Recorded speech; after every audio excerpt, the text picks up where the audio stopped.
की स्टार्टिंग होती है और हमें हिडन वर्ल्ड मतलब कि एक छुपी हुई दुनिया दिखाई जाती है जो कि बर्फीली हवाओं और तलवार से भरी हुई थी। यहाँ की जमीन बादलों को छूती थी और यहीं पे ये फैन जो कि हमारा हीरो होता है वो अपनी स्पिरिचुअल एनर्जी को इनहेंस करने के लिए मतलब कि अपने पावर को बढ़ाने के लिए प्राचीन आसन में बैठा होता है और इसके चारों तरफ कई सारी तलवार की अच्छी आत्माएं होती हैं जो कि तलवार से बाहर निकलती हैं और एक दिव्य अप्सराओं के रूप में आकर उसके आसपास बैठ जाती हैं ताकि वो फैन के ऊपर आने वाली किसी भी मुसीबत को उस तक पहुंचने से पहले ही रोक दें। सब कुछ बहुत ही शांत और सही चल रहा होता है, लेकिन तभी अचानक से एक तीव्र भयानक आवाज चारों तरफ गूंज उठती है और यहाँ की तलवार की जो इविल स्पिरिट होती है जिसे डिवाइन सील से बांध कर रखा होता है, अचानक से उस इविल स्पिरिट की पावर बढ़ने लगती है और वो तलवार से बाहर निकल जाती है। तलवार से बाहर निकलते ही वो सभी अप्सराओं को कुछ ही देर के अंदर खत्म कर देती है और इसके बाद वो फैन की तपस्या को भंग करने के लिए फैन के पास जाती है क्योंकि इविल स्पिरिट को पता होता है कि वो फैन को अगर खत्म कर देती है तो वो पूरी तरीके से आजाद हो जाएगी और यहाँ से निकलकर वो सीधा नस्वर लोक में जाएगी और उस दुनिया को पूरी तरीके से तबाह कर देगी,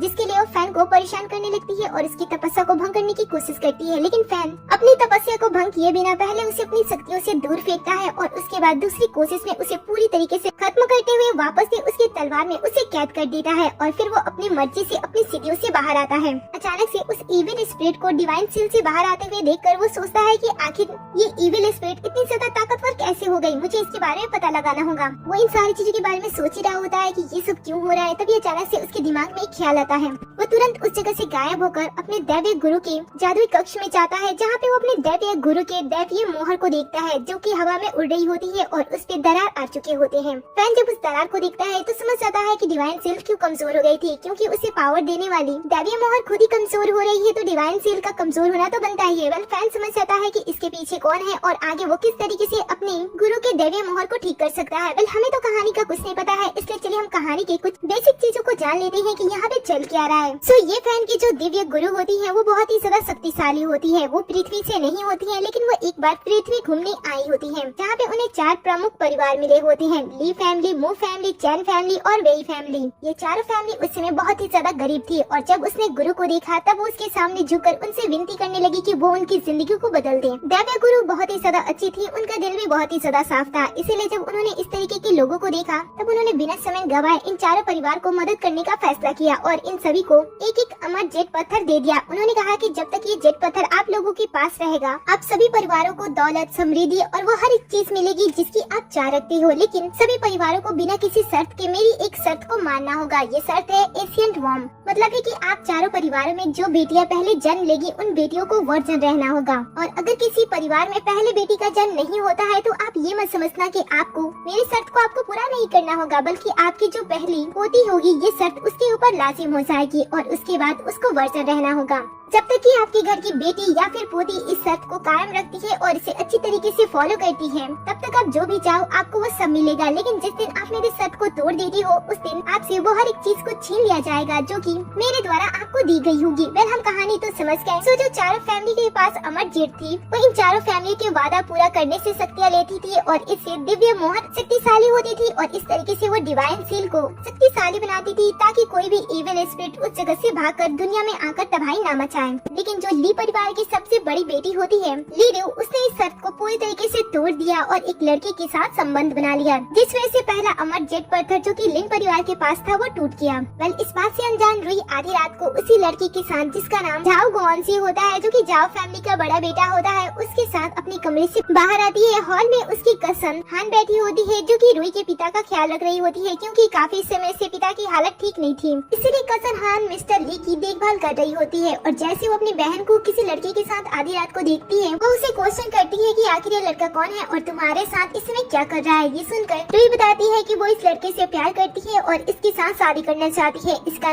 नाम झाओ गोन्सी है और ये एक बड़े परिवार का बेटा है। ये सुनकर मिस्टर लिन गुस्सा हो जाते हैं और कहते हैं कि मैंने तुमसे कहा था कि तुम किसी भी लड़के से शादी नहीं कर सकती हो और फिर वो उससे शर्त के बारे में बताते हैं, लेकिन रुई उनकी बातों पे भरोसा नहीं करती है और कहती है कि ये सारी चीजें बकवास है। झाओ गोन्सी भी उसका साथ देता है और कहता है कि ऐसी कोई भी चीजें नहीं होती है। कसन हान फिर भी इस बात का विरोध करती है, लेकिन गोजियान पे इस बात का कोई भी फर्क नहीं पड़ता है। मिस्टर लिन से कहता है कि मुझे पता है कि आपकी वाइफ काफी समय से बीमार चल रही है। अगर आप अपनी बेटी की शादी मुझसे करा देती हो तो मैं अपने फैमिली पावर्स का यूज करके आपकी वाइफ को पूरी तरीके से ठीक करा सकता हूँ। ये सुनकर मिस्टर लिन एक बार उसकी कहे गई बातों के बारे में सोचने लगते हैं, लेकिन कसन हान मिस्टर लिन को समझाती है कि उन्हें ऐसी गलती नहीं करनी चाहिए। झाओ गुआनजी कहता है कि उसके फैमिली के पास बहुत सारे पावर है और बहुत ही जल्द उसकी फैमिली एक ऑक्शन भी ऑर्गेनाइज करने वाली है जिसमें दिव्य डॉक्टर आने वाले हैं। और फिर वो उस दिव्य डॉक्टर की बहुत सारी तारीफ करने लगता है और इसकी बातों में मिस्टर लिन आ जाते हैं। वो सोचते हैं कि उन्हें किसी भी हाल में अपनी वाइफ को बचाना है, इसलिए इसकी बातें मान लेते हैं और कहते हैं कि ठीक है। लेकिन तभी यहाँ पे एक तेज आवाज आती है, सामने से दरवाजा खुलता है और सामने फैंग होता है जो कि लिन परिवार पे बहुत ही ज्यादा गुस्सा होता है। वो कहता है कि लिन परिवार की बड़ी बेटी को ये आजादी नहीं है कि वो किसी के साथ रिश्ता बनाए या फिर उसके साथ शादी करे। उसकी बातें सुनकर रुयू गुस्सा हो जाती है क्योंकि कोई भी फैंगयन को पहचानता नहीं था, इसलिए फैंगयन अपने दिव्य गुरु के बारे में मिस्टर ली से बात करता है और उन्हें उस पल के बारे में बताता है, जिससे मिस्टर ली को धीरे धीरे वो सारी बातें याद आने लगती हैं। इसके बाद वो फैन से पूछता है कि आप कौन हो और आपको उन सारी बातों के बारे में कैसे पता है। ये सुनकर फैन बताता है कि वो उसी दिव्य गुरु का शिष्य है और आपकी गलती की वजह से पहला अमर जेट पत्थर टूट गया है जिसके लिए वो यहाँ पे आया है। सच्चाई को जानने के बाद भी रुयू इस बात पे भरोसा नहीं करती है और गार्ड का यूज करके उसे यहाँ से धक्के मारकर बाहर निकालने की उसे धमकी देने लगती है, जिससे मिस्टर लिन अपनी बेटी को शांत करते हैं। और फिर वो फैन से कहते हैं कि मुझे ही पता है कि तुम सच में उस दिव्य गुरु के शिष्य हो, इसलिए अपनी आइडेंटिटी साबित करने के लिए मेरी वाइफ को तुम्हें अपने पावर से ठीक करना होगा। अगर तुम मेरी वाइफ को पूरी तरीके से ठीक कर दोगे तो मुझे पता चल जाएगा कि तुम सच में वही हो। ये सुनकर फैन कहता है कि एक तो पहले तुम लोगों ने गलती की और जब मैं तुम्हारी गलती बता रहा हूँ तो तुम मुझे ये कह रहे हो कि मुझे अपनी आइडेंटिटी साबित करने के लिए पहले तुम लोगों को फायदा कराना होगा। तभी झाओ गुआनजी कहता है कि मिस्टर ली आप मेरी बातें सुनिए, मुझे पता है कि ये लड़का धोखेबाज है। अगर आप मेरी बात मानते हो तो मैं दिव्य डॉक्टर बुलाऊंगा जो कि आपकी वाइफ को पूरी तरीके से ठीक कर देगा। कसन हान मिस्टर लिन को एक बार समझाती है कि वो इस इंसान पे एक बार भरोसा कर ले क्योंकि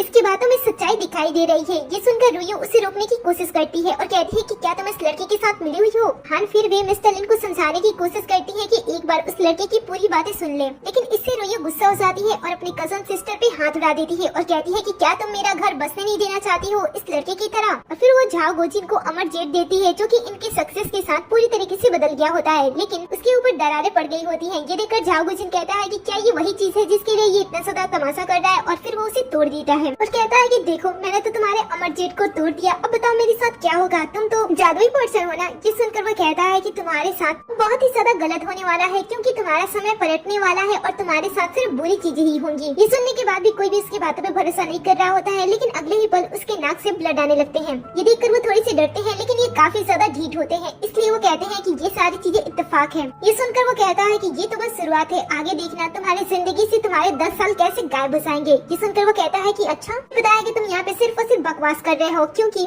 अगर सच में तुम वैसे होते जैसे तुम बता रहे हो तो तुम्हें पहले ही पता लग जाना चाहिए था कि बाकी 3 परिवार बहुत ही जल्द अपने अमर जेट को नीलाम करके नीलामी में उसे बेचने वाले हैं। ये सुनकर वो गुस्सा हो जाता है और कहता है कि क्या तुमने क्या कहा। तो वो कहते हैं कि जो तुमने सुना ये इंसानों की भाषा है, क्या तुम्हें समझ नहीं आती है क्या। तभी बूढ़ा लिन कहता है कि देखो उसमें हमारी किसी ने मदद की, इस बात को हम स्वीकार करते हैं, लेकिन इस वजह से तुम ये नहीं कह सकते हो कि हमारे पास जो कुछ भी है सिर्फ और सिर्फ उसी पर्सन का दिया हुआ है। इसीलिए आज मैं तुम्हें 1 बिलियन का कार्ड देता हूँ, इसे लो और यहाँ से जाओ और आज के बाद इस चीज को वापस लेकर कभी भी मत आना। रुई कहती है कि पिताजी आप इसे इतने सारे पैसे मत दो क्योंकि ये तो दिखने से भिखारी लग रहा है। फैन इनकी बातें सुनता है और कहता है कि पैसों का इंतजाम नहीं बल्कि अपने लिए कफन का इंतजाम करना स्टार्ट कर दो, क्योंकि जैसा तुम सब कर रहे हो उस वजह से तुम सभी को बहुत ही जल्द उस जगह पे जाना पड़ जाएगा। मरने की बात सुनकर मिस्टर लिन काफी ज्यादा गुस्सा हो जाते हैं और पैसे का कार्ड फेंकते हुए तुरंत अपने काफी सारे बॉडीगार्ड्स को यहाँ पे बुला देते हैं और उसे खत्म करने की बात कहते हैं। लेकिन इतने सारे बॉडीगार्ड्स होने के बाद भी वो फैन को छू भी नहीं पाते हैं क्योंकि फैन के पास काफी सारे पावर होते हैं और वो एक एक करके सभी गार्ड को खत्म कर देता है। इसके बाद वो बहुत ही ज्यादा गुस्से में उन सभी से बात करता है और कहता है कि एक तो मेरे गुरु की तुम सभी ने मिलकर बेइज्जती की, उनके वादे को पूरा नहीं किया और उनके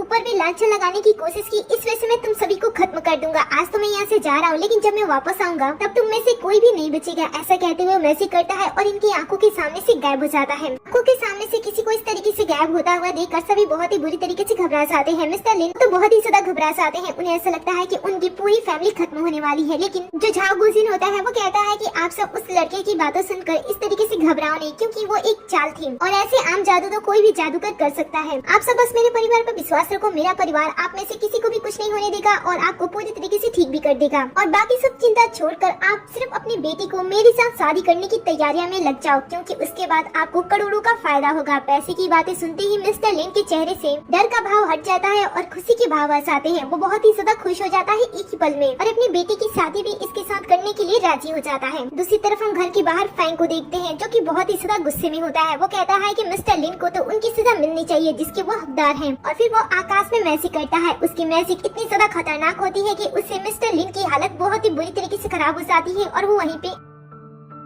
बेहोश हो जाते हैं। इधर फैन के पास उसकी सीनियर सिस्टर मिलने के लिए आई होती है, क्योंकि उसे भी इन सारी चीजों के बारे में पता चल जाता है। वो उसे पूछती है कि आगे तुम क्या करने वाले हो। ये सुनकर फैन कह रहा है कि एक अमर जेट टूट गई है और अभी 3 अमर जेट बाकी है। अगर मैं उन तीनों को किसी भी तरीके से अपने पास हासिल कर लेता हूँ तब सभी चीजें ठीक हो जाएंगी, क्योंकि जो भी कमी होगी मैं अपनी शक्तियों से पूरा कर दूंगा। लेकिन अगर एक बार वो तीनों अमर जेट भी इसी तरीके से मेरे हाथों से चली जाती है तब ऐसे ऐसे इविल स्पिरिट आजाद हो जाएंगे जिनके बारे में तुमने कभी सुना भी नहीं होगा। ये सुनकर सीनियर सिस्टर कहती है कि तब तो तुम्हें उस अमर जेट को हासिल करने के लिए अमीर होना होगा, क्योंकि वो अमीर इंसानों के पास है। ये सुनकर फैन कहता है कि तुम्हें क्या लगता है कि मैं गरीब हूँ। और तभी उसके पास किसी का कॉल आता है। कॉल को रिसीव करने से पता चलता है कि सामने से उसकी माँ बात कर रही है। वो अपनी माँ से कहता है कि वो उस दुनिया से वापस आ गया है और वो फैमिली में शामिल होना चाहता है। जैसे ही ये बात फैन की बड़ी सिस्टर सुयन को पता चलता है, वो तुरंत कंपनी में एक मीटिंग ऑर्गेनाइज कर देती है और अपनी असिस्टेंट, जो कि उसकी अच्छी फ्रेंड होती है जिसका नाम जेसी होता है,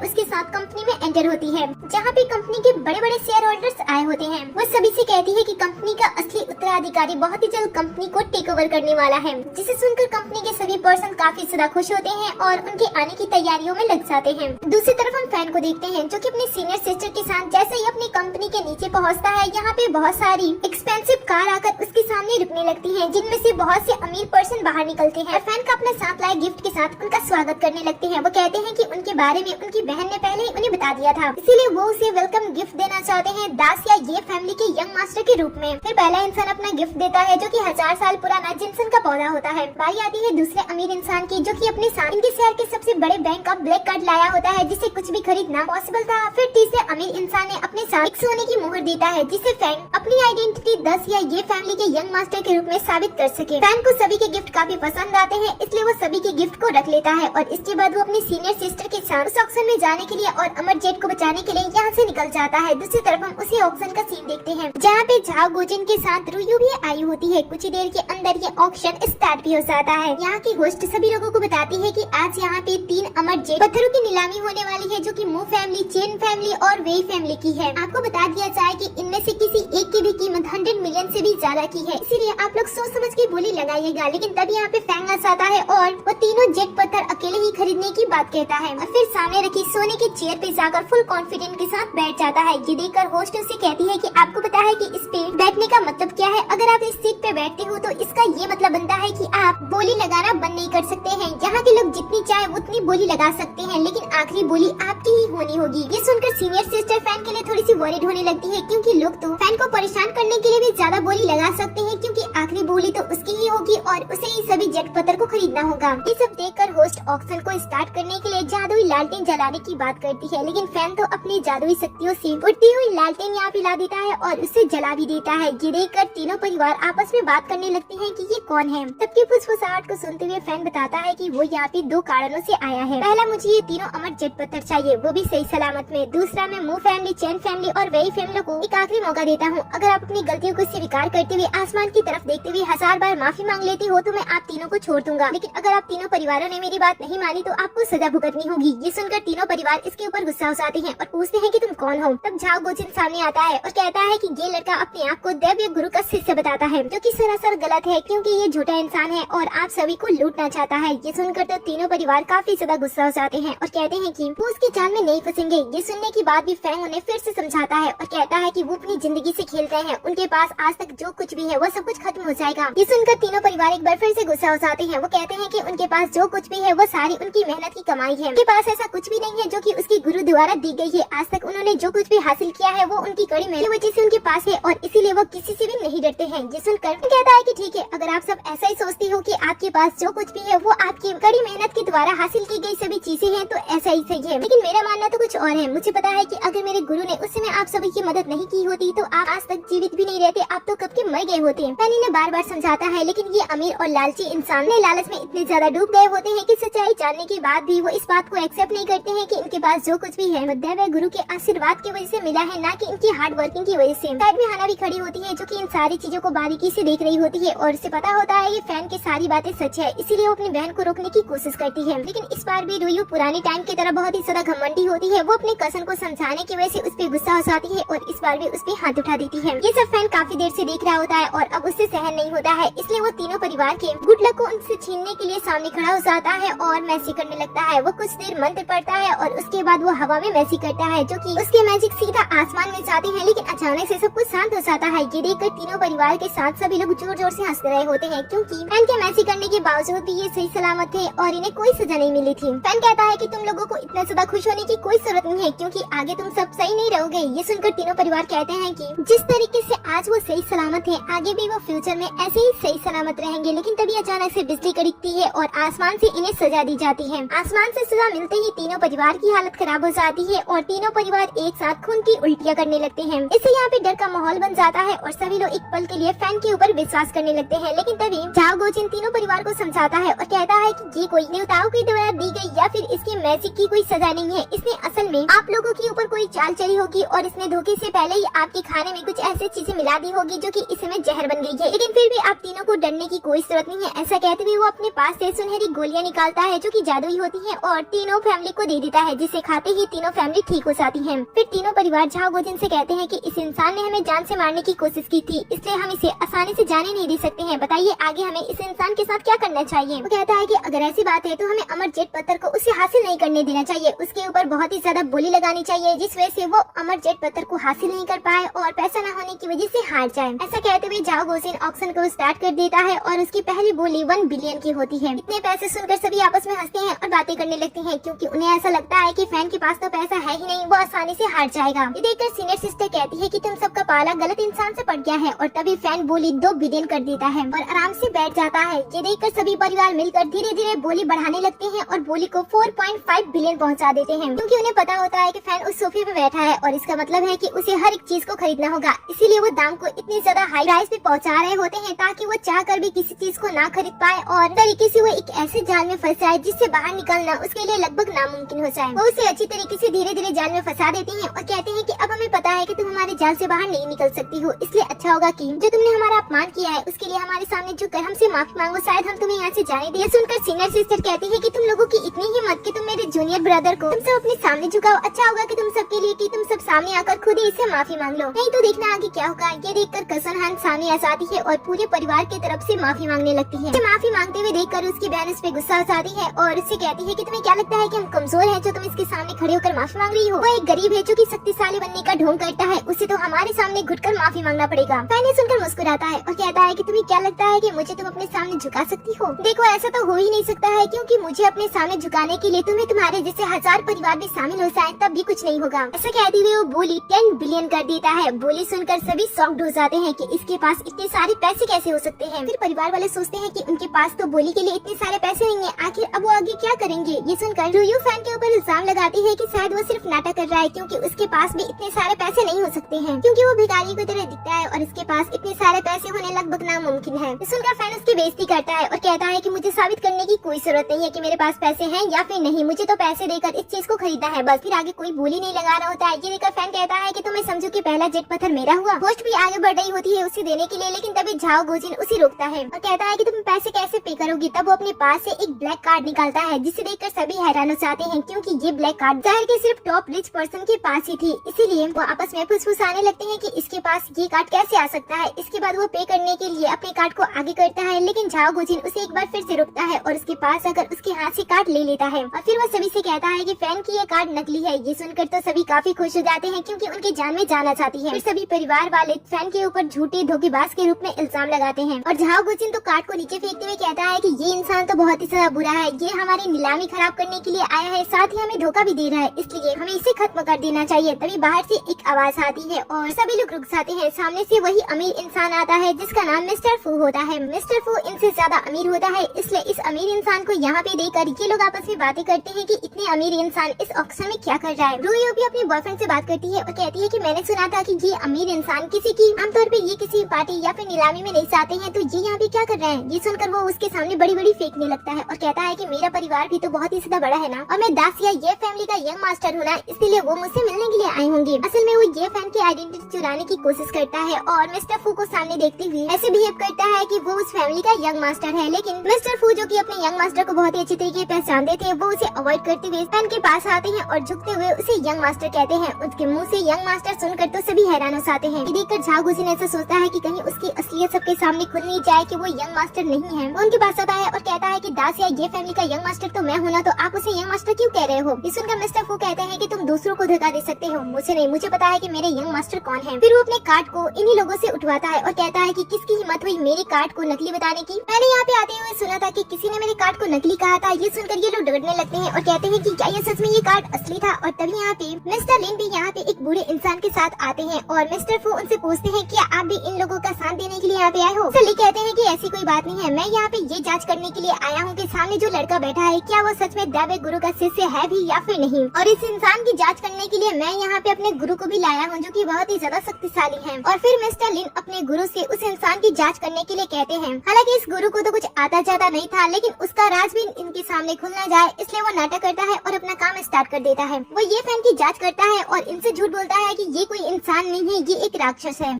फिर बेवकूफ लड़की रूयो भी इस बूढ़े इंसान की झूठ पर एक बार में ही विश्वास कर लेती है और कहती है कि जैसे ये बर्ताव करता है, इसके बर्ताव से तो ये साफ साफ पता चलता है कि ये कोई मानव नहीं है, ये एकदम राक्षसी है। बूढ़ा इंसान इनकी बातें सुनकर सोचता है कि ये लोग तो सच में बहुत ही ज्यादा बेवकूफ हैं। मेरी झूठी बातों पे एक बार में ही विश्वास कर लिया। वैसे ये बहुत ही ज्यादा अमीर है, अगर मैं इनका काम कर देता हूँ तो मुझे काफी सारे पैसे मिलेंगे। झाओ गुजिन भी इस इंसान को 1 बिलियन देने का वादा कर देता है अगर वो इस फैन को यहाँ से खत्म कर देगा। कल इस बूढ़े इंसान को देखकर ना ही फैन को, ना ही सीनियर सिस्टर को और ना ही मिस्टर फू को कुछ भी डर नहीं होता है, क्योंकि उन्हें पता होता है कि फैन आसानी से इस बूढ़े इंसान को संभाल सकता है। इसके बाद बूढ़ा इंसान अपने पावर का यूज करता है, जो कुछ भी उसके पास थोड़े बहुत पावर होते हैं वो उसकी पावर का यूज करता है। उसकी आंखें बदल जाती हैं और इसके बाद वो फैन पे मैसेज करता है, लेकिन फैन की जो सुरक्षा कवच होती है वो फैन को नुकसान नहीं पहुंचाती है, उल्टा उसके पावर को पलट देती है, जिस वजह से बूढ़े इंसान की हालत खराब हो जाती है। उसकी आंखें पूरी तरीके से खराब हो जाती हैं, उसकी आंखों से ब्लड आने लगती है और तब उसे रियलाइज होता है कि उसने किससे पंगा लिया था। इसलिए तुरंत वो फैन के सामने झुककर उससे माफी मांगने लगता है। लेकिन मिस्टर फू को इससे बड़ा गुस्सा आता है, इसलिए पहले उसे 2-3 लात मारते हैं। इसके बाद वो अपने गार्ड सबको बुलाते हैं और उसे वहाँ से लेकर जाने के लिए कह देते हैं।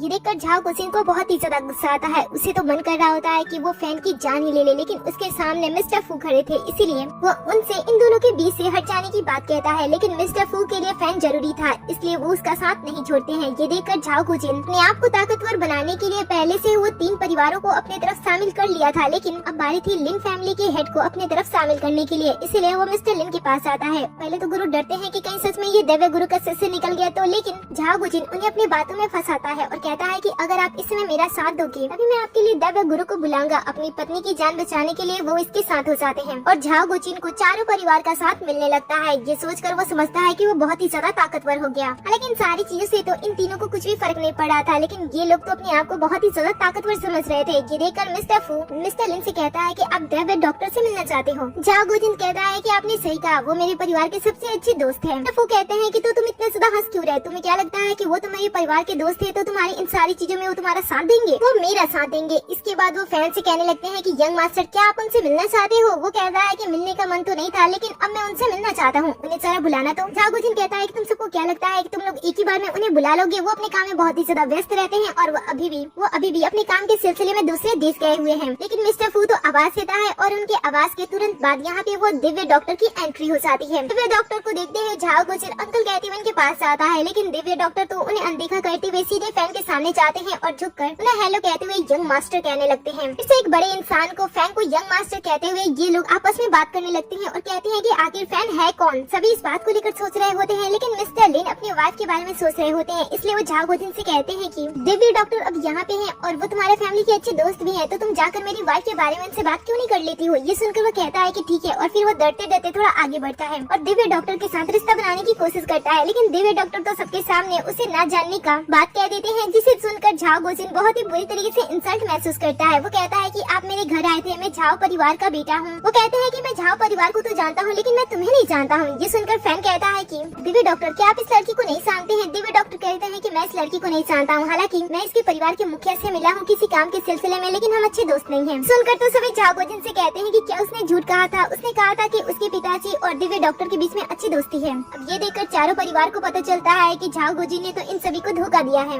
इसलिए मिस्टर लिन फैन के सामने जाते हैं, उससे माफी मांगते हैं और कहते हैं कि वो चाहते हैं कि दिव्य डॉक्टर से वो कह के उसकी वाइफ को ठीक करा दें। बदले में उन्होंने जो भी गलती की है उसकी सजा वो भुगतने के लिए तैयार है। ये सुनकर उनकी बेटी एक बार फिर से उन्हें रोकने के लिए आगे आती है और दिव्य डॉक्टर को झूठा साबित करने की कोशिश करती है, लेकिन पिता गुस्सा हो जाते हैं और उसके ऊपर हाथ उठा देते हैं। इससे दिव्य डॉक्टर भी थोड़ा गुस्सा हो जाते हैं कि कोई उन्हें झूठा कैसे कह सकता है। लेकिन तभी मिस्टर लिन उनके सामने पूरी तरीके से झुक जाते हैं और पूरे दिल से उनसे माफी मांगने लगते हैं। लेकिन फैन उसकी माफी को स्वीकार नहीं करता है। वो कहता है कि आपने पहले ही अमर जेट को तोड़कर अपने भाग्य को खुद से ही खत्म कर दिया है। अपने पिता को किसी और के सामने झुकते हुए देखकर रोइयो को भी अच्छा नहीं लगता है, इसलिए वो अपने पिता को खड़ा कर देती है और कहती है कि इनसे कुछ नहीं होगा, इसलिए आप इनके सामने झुको मत। ये सब देखने के बाद भी झाओ गुजिन फैन से हार नहीं मानता है। वो कहता है कि एक बहुत ही बड़ी हस्ती है जिसका यूज करके वो फैन को पूरी तरीके से खत्म कर सकता है, क्योंकि उसका एक फ्रेंड है जो कि उसके साथ भाइयों जैसा व्यवहार करता है और वही दासिया यंग फैमिली का यंग मास्टर है। वो सबसे झूठ बोलता है कि उसके साथ उसका रिश्ता बहुत ही अच्छा है और उसके पास उसका फोन नंबर भी है। अगर वो लोग उसकी बात पे भरोसा नहीं करते हैं तो वो उसे कॉल पे बात भी करवा सकता है। अब इस तरीके से झाओ गुजिन अपनी बात का यूज करके सभी को अपनी बातों में फंसाने की कोशिश करता है और ये बेवकूफ लोग उसकी बातों में फंस भी जाते हैं। झाओ गुजिन ने पहले से ही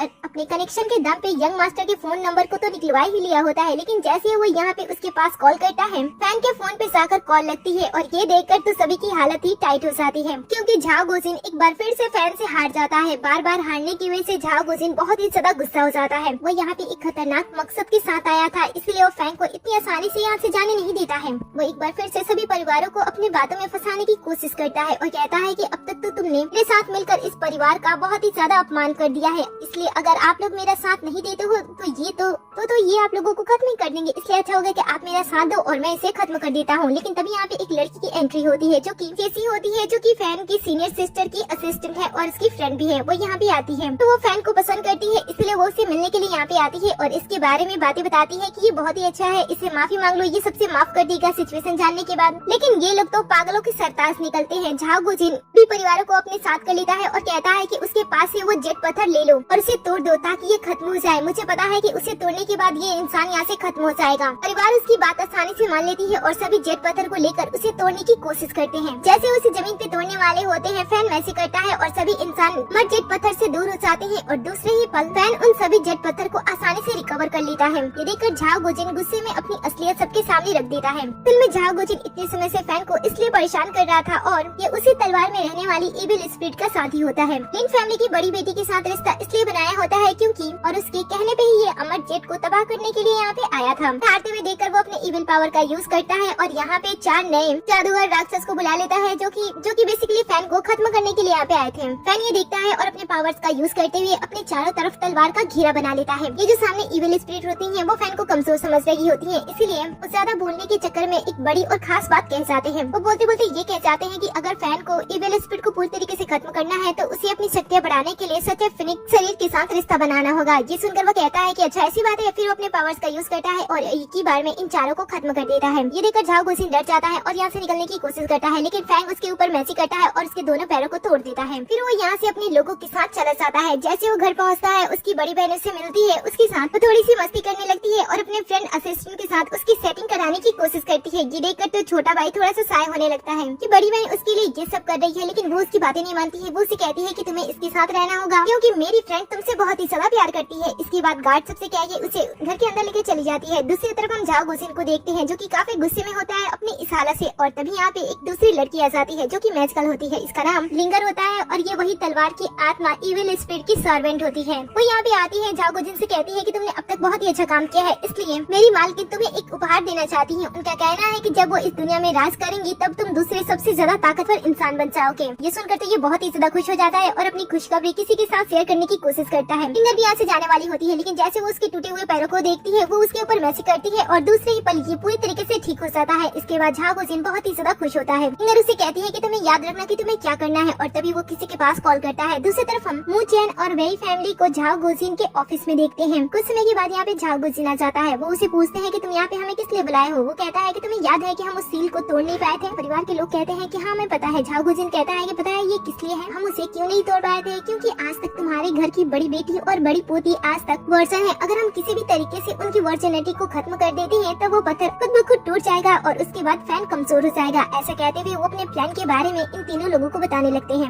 आगे वो बताता है कि उसका प्लान क्या है, उसकी बॉस क्या है और उसकी बॉस कितनी ज्यादा ताकतवर है। इन तीनों को लालच देता है कि जब उसकी बॉस आजाद हो जाएगी, इस दुनिया पे राज करेगी, तब वो इन तीनों को भी पावरफुल बना देगा। और अगर ये तीनों परिवार के लोग इस समय उसका साथ नहीं देते हैं तो वैसे भी इन्होंने फैन के साथ दुश्मनी मोल ली है, तो फैन भी किसी न किसी तरीके से इन तीनों को खत्म कर सकता है। इस तरीके से दोनों तरह से अपनी बातों में इन तीनों को फंसाकर उन्हें अपने साथ शामिल करने के लिए उन्हें लालच देने लगता है और ये तीनों उसके लालच में आ भी जाते हैं। फिर झाओ गुजिन उन तीनों परिवारों की बेटी और पोतियों के साथ अकेले मजे करने लगता है, जिनसे इनकी वर्जिनिटी खत्म हो जाती है। दूसरी तरफ हम फैन को हम चेसी और उसकी सीनियर सिस्टर के साथ देखते हैं। यहाँ पे ये लोग बात कर रहे होते हैं, लेकिन तभी अचानक से फैन को रियलाइज होता है कि कुछ गड़बड़ है और जैसे वो अपने पॉकेट में हाथ डालता है और अमरजेट को देखता है, वो देखता है कि उसमें दरार आ चुके हैं और वो टूट गया है। ये देखकर वो समझ आता है कि बाकी परिवारों की बेटी और पोतियों ने अपनी वर्जिनिटी को खत्म कर दिया है और ये एक बहुत ही बुरा संकेत है, क्योंकि इसके टूटने से तलवार के अंदर रहने वाली इविल स्पिरिट बाहर आ सकती है। इसलिए वो उसे खत्म करने के लिए अपने प्लान्स बनाने लगते हैं। सीनियर सिस्टर की फैन की सीनियर सिस्टर उसे ताकतवर करने के लिए अपने जादुई आईने का यूज करती है और सच्चे फिनिक्स शरीर की बॉडी ढूंढने लगती है, क्योंकि फैन के पास सच्चे ड्रैगन का शरीर है और अगर उन्हें सच्चे फिनिक्स की बॉडी मिल जाती है तो उसके साथ फैन की शक्तियाँ बढ़ सकती हैं। फिर जादुई आईने में चेसी का चेहरा देखकर तो ये सभी हैरान हो जाते हैं कि सच्चे फिनिक्स शरीर की बॉडी तो चेसी के पास है। ये देखकर फैन से कहता है कि क्या तुम मेरी मदद करोगी, तब वो उसे हाँ कर देती है, क्योंकि वो पहले से ही उसे पसंद करती थी।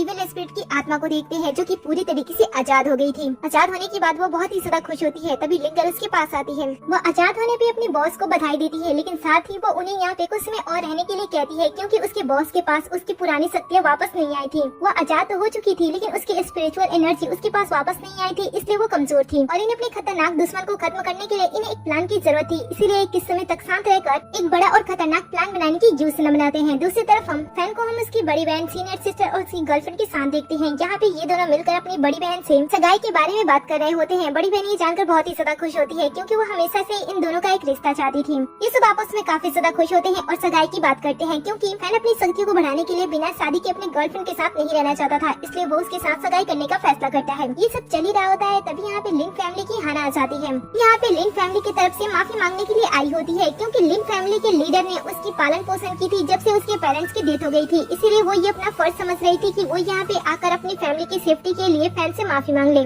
और दूसरी वो इन्हें चेतावनी देने के लिए आई थी, क्योंकि उसे कहीं से पता चला था कि झाओ गुजिन की सारी चीजें हो जाने के बाद शांत नहीं बैठा है। वो तीनों परिवार और उनकी बेटियों के साथ इस समय एक होटल में है। ये जानकर फैन उसके सॉरी को एक्सेप्ट करता है और जानकारी देने के लिए उसका धन्यवाद कहता है। इसके बाद वो वहाँ से चले जाते हैं। अगले सीन में हम एंगेजमेंट पार्टी का सीन देखते हैं, जो कि डीसिंग में हो रहा था। यहाँ पे शहर के सबसे ज्यादा अमीर और बड़े खानदान के लोग इकट्ठा हुए थे। इनके बीच में झाओ गुजिन और उसकी गर्लफ्रेंड भी थे। पार्टी बहुत ही अच्छी तरीके से चल रही थी, लेकिन जैसे ही झाओ गुजिन ने फैन की बड़ी बहन को देखा, वो उसके पास चला गया और तमाशा क्रिएट करने लगा। वो यहाँ पे कुछ पावरफुल अमीर लोगों के साथ आया हुआ था, जो कि एक समूह बनाकर आए हुए थे और पार्टी में आए हुए सभी लोगों को यहाँ पे आने के बाद वो भड़काने की कोशिश करने लगता है। तो ये फैमिली के ऊपर इल्जाम लगाता है कि ये फैमिली ने बाकी अमीर फैमिलियों का शोषण करते हुए अपने आप को इतना बड़ा बनाया है, इसलिए अब उन्हें शहर में रहने का कोई भी हक नहीं बनता है। उनके लिए यही अच्छा होगा कि उनके पास जितनी भी संपत्ति है वो इन अमीर लोगों में बांट दे और इस जमीन को छोड़कर यहाँ से हमेशा हमेशा के लिए चले जाएं। वो ये फैमिली की जमीन को हथियाना चाहता था, ताकि जब उसके बॉस इस दुनिया में आए तब वो उपहार के रूप में इस जमीन को उन्हें दे। इसीलिए वो फैन के गुरु की भी यहाँ पे इंसल्ट करने लगता है और जो मन में आ रहा होता है वो दैव्य गुरु के बारे में बोले जा रहा होता है। यहाँ पे कुछ लोग इसका सपोर्ट करते हैं, वहीं कुछ लोग इसके विरोध खड़े हो जाते हैं और कहते हैं कि तुम गलत कर रहे हो, लेकिन गलत और सही की फिक्र किए बिना वो घटिया बात करते ज्यादा है। दूसरी तरफ हम फैन और उसकी गर्लफ्रेंड को एक साथ देखते हैं, जो कि रेडी होकर इंतजार कर रहे होते हैं कि बाहर के लोग उन्हें कब बुलाएंगे। ऐसा सोचते सोचते वो एक दूसरे के काफी क्लोज आ जाते हैं और एक दूसरे को किस करने वाले होते हैं, लेकिन फैन थोड़ा सा साय हो जाता है और वो बीच में ही रुक जाता है। उसकी गर्लफ्रेंड उससे पूछती है कि क्या वो उसे पसंद नहीं करता है, क्या वो अपने आप को ताकतवर बनाने के लिए बस उससे शादी कर रहा है। तो वो इस बात को पूरी तरीके से नकार देता है। वो कहता है कि वो बातें बात की हैं, पहले वो उससे प्यार करता है और फिर ये दोनों एक दूसरे को किस करते हुए यहाँ पे नाइट स्पेंड कर लेते हैं। इधर दूसरी तरफ का माहौल थोड़ा बेचीदा होता है। इधर ये लोग कुछ ज्यादा ही अपशब्द बोले जा रहे होते हैं, जिसे देखकर तो सीनियर सिस्टर अपने आप को काफी समय से कंट्रोल कर रही होती है, लेकिन जब उसे अपने आप से कंट्रोल खत्म हो जाता है तब वो आगे बढ़ के अपनी पावर का यूज करती है और आसमान में मैजिक करती है और फिर वो अपने शब्द को पूरा करती है। उसके शब्द को पूरा करते ही जो परिवार बहुत ही ज्यादा आगे बढ़कर झाओ गोजिन की मदद कर रहे थे वो खून की उल्टियां करने लगते हैं, जिससे वो डर जाते हैं और झाओ जिन को अपने आप को ठीक करने के लिए कहते हैं। लेकिन झाओ गोजिन इस सारी चीजों से बहुत ही ज्यादा परेशान हो जाता है और मदद करने से मना कर देता है और कहता है कि अब उसे किसी की भी फिक्र नहीं है, क्योंकि अब उसके बॉस उसके साथ है। और फिर वो अपने बॉस के बारे में बताने लगता है कि किस तरीके से जब उसकी बॉस यहाँ पे आएगी तब पूरी दुनिया पे कब्जा कर लेगी और वो दूसरा सबसे ताकतवर इंसान बन जाएगा। उसके बुरे इरादे को देखकर कुछ लोग डरते नहीं है और कुछ लोग उसका समर्थन करने लगते हैं और वो कहते हैं कि तुम ठीक कर रहे हो। सीनियर सिस्टर समझ रही थी सिचुएशन बहुत ही ज्यादा खराब है, इसलिए वो सिचुएशन को कंट्रोल में लाने के लिए झाओ गोजिन पे मैजिक करती है और उसके गले को घोटकर उसे जान से मारने की कोशिश करती है। लेकिन अगले ही पल यहाँ पे लिंगर आ जाती है जो कि उसकी जान बचा लेती है और इसके बाद इन दोनों के बीच में आमना सामना होने लगता है। सीनियर सिस्टर उसे खत्म करने की कोशिश करती है, लेकिन लिंगर उसे बुरी तरीके से हरा देती है। ये देखकर जितने भी बुरे लोग होते हैं वो लिंगर के सामने झुक जाते हैं, लेकिन जो लोग सीनियर सिस्टर के साथ होते हैं वो उसके साथ खड़े हो जाते हैं। सिचुएशन बहुत ही ज्यादा गंभीर चल रहा होता है, लेकिन जो रुई होती है जो कि बहुत ही ज्यादा बदतमीज होती है वो सीनियर सिस्टर की इंसल्ट करने लगती है। सीनियर सिस्टर को गुस्सा आता है और वो उसे चोट पहुंचाती है, लेकिन लिंगर फिर से उसे चोट पहुंचा देती है। इसलिए दूसरी पार्टी खुश हो रही होती है कि पहली पार्टी हार रही है, लेकिन तभी यहाँ पे फैन आ जाता है। आते ही बाकी लोगों को स्टेज से नीचे उतार देता है और कहता है कि तुम लोग यहाँ पे क्या कर रहे हो। झाओ गोजिन कहता है कि वो लोग यहाँ पे उसे खत्म करने के लिए आए हैं। ये सुनकर वो उसके ऊपर पावर का यूज करने वाला होता है, लेकिन बीच में लिंगर आ जाती है। ये देखकर वो रुक जाता है। उसके ऐसा करने से दूसरी पार्टी समझती है कि फैन कमजोर है और लिंगर ताकतवर है, इसलिए उनके बीच में हिम्मत आ जाती है और वो बढ़ चढ़कर पहली टीम की इंसल्ट करने लगते हैं। ये देखकर फैन थोड़ी देर तक शांत रहता है, लेकिन जब इनकी बदतमीजी बढ़ती जाती है तब वो वहीं पे अपना पैर जोर से मारता है। उससे इतना फोर्स और ऐसी पावर्स निकलती है जिससे लोग अपनी जगहों से हिल जाते हैं और उन्हें फैन की शक्तियों का असली पता चलता है।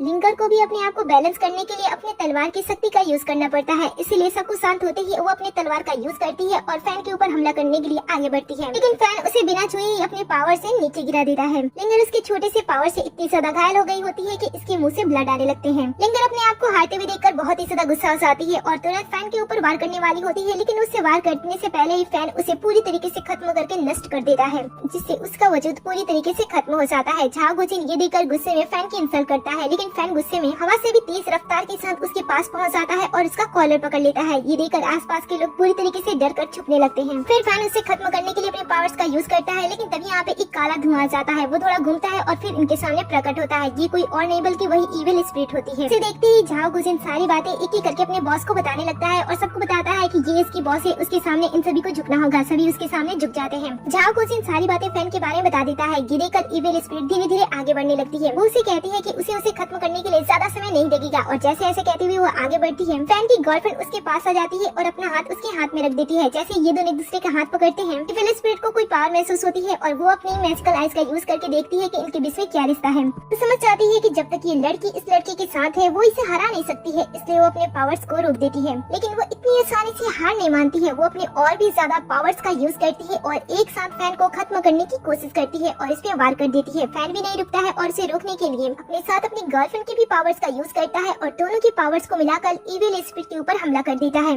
इसकी जोड़ी का हमला इतना ज्यादा स्ट्रॉन्ग होता है कि इविल स्पिरिट उसे सह नहीं पाती है और हारते हुए नीचे गिर जाती है। उसे हारते हुए देखकर तो ये दोनों विश्वास नहीं कर पाते हैं, लेकिन ये दोनों तो उसके ऊपर हंसी जा रहे होते हैं। इविल स्पिरिट अपने अपमान को सह नहीं पाती है और वो फैन को हमला करने वाली होती है, लेकिन फैन पुराने समय की तरह लिंगर की तरह अपने स्ट्रॉन्ग पावर का यूज करता है और इसे एक ही बार में खत्म कर देता है। झाओ गोजिन अपने बॉस को इस तरीके से खत्म होते हुए देखकर तो वो पागल हो जाता है और यहाँ से निकलने की कोशिश करता है, लेकिन यहाँ के आसपास के जितने भी लोग होते हैं जो कि उसकी बातों में आकर गलत काम करने की कोशिश कर रहे थे, वो उसके ऊपर बहुत ही ज्यादा गुस्सा होते हैं और गुस्से में उसके ऊपर वो उसे पैरों से हाथों से बहुत ही बुरी तरीके से मारने लगते हैं। ये देखकर उसकी गर्लफ्रेंड उसे बचाने के लिए उसके पास आती है और उसे बचाने के बाद यहाँ से लेकर जाने लगती है। मिस्टर लिन भी यहाँ पे आ जाते हैं और अपनी बेटी को रोकने की कोशिश करते हैं, लेकिन वो बताती है कि वो इस लड़के से बहुत ही ज्यादा प्यार करती है और वो उसके साथ ही जाएगी। सुनकर झाओ गोजिन एक अलग से मुस्कुराहट देता है और उसके बाद अपनी गर्लफ्रेंड के साथ वहाँ से चला जाता है। अपनी बेटी को उस लड़के के साथ जाते हुए देखकर इनकी तबीयत खराब हो जाती है। वो गिरने वाले होते हैं, लेकिन आसपास आसपास के लोग उन्हें बचा लेते हैं। इसके बाद सभी परिवार वाले मिलकर फैन के सामने झुककर घुटने टेक कर उससे माफी मांगते हैं। फैन तो इनकी बार बार की गलतियों के लिए उन्हें माफ नहीं करना चाहता था, वो आज इन्हें खत्म ही कर देना चाहता था, लेकिन आज उसके लिए एक खास दिन था, इसलिए वो किसी भी इंसान को खत्म नहीं करना चाहता था, इसीलिए वो माफ कर देता है।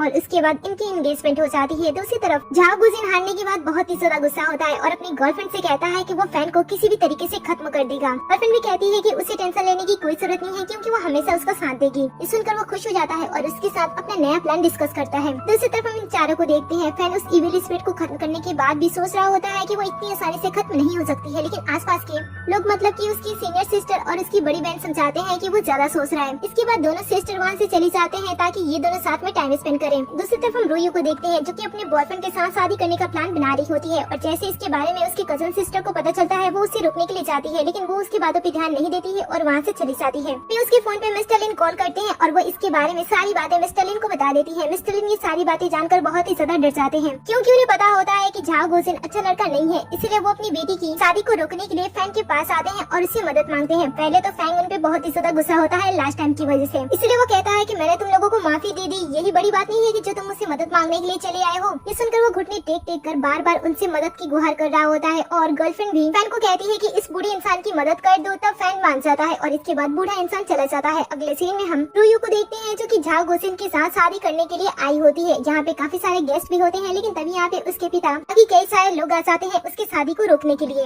वो शादी को रोकने के लिए आगे बढ़ते हैं, लेकिन तभी झाओ गुजिन मैसी कर देता है और सामने बैठी 3 लड़कियाँ उनके सामने खड़ी हो जाती है उन्हें रोकने के लिए। और जैसे उन तीनों लड़कियों को ये सारे लोग देखते हैं वो हैरान हो जाते हैं, क्योंकि ये इन्हीं की फैमिली मू चैन और वेई फैमिली की बेटी और पोती होती है, जो कि इस समय झाओ गुजिन के मैजिक से बंधी होती है। वो इन सभी को अपनी ताकत का एक छोटा सा नमूना दिखाता है कि ये सारी लड़कियां उसके कब्जे में हैं। और कोई भी उसके इरादे में उन्हें रोकने की कोशिश करता है तो वो उनकी फैमिली की लड़की को जान से मार डालेगा, इसलिए ये डरने लगते हैं। ये सब देखकर रोयू उसे रोकने की कोशिश करने के लिए आगे बढ़ती है, लेकिन झाओ गुजिन मैसी करते हुए उसके गले को दबाता है और उसे जान से मारने की कोशिश करने लगता है। जब वो बात कर रहा होता है तब उसकी आवाज बहुत ही ज्यादा अलग होती है, क्योंकि उसके गले से मेल और फीमेल दोनों की आवाज आ रही होती है। और आवाज को पहचानने के बाद ये लोग समझ आते हैं कि ये जो आवाज है वो उसी इविल स्पिरिट की है। असल में जब वो इविल स्पिरिट खत्म हुई थी तब वो पूरी तरीके से खत्म नहीं हुई थी। खत्म होने से पहले उसने झाओ गुजिन की बॉडी को अपना घर बना लिया, उससे ही वो इन सभी परिवार की बेटियों को खत्म करने का डिसीजन बना रहा था। आपको ताकतवर महसूस होते हुए वो इविल स्पिरिट अपने असली रूप में आ जाती है, जहाँ पे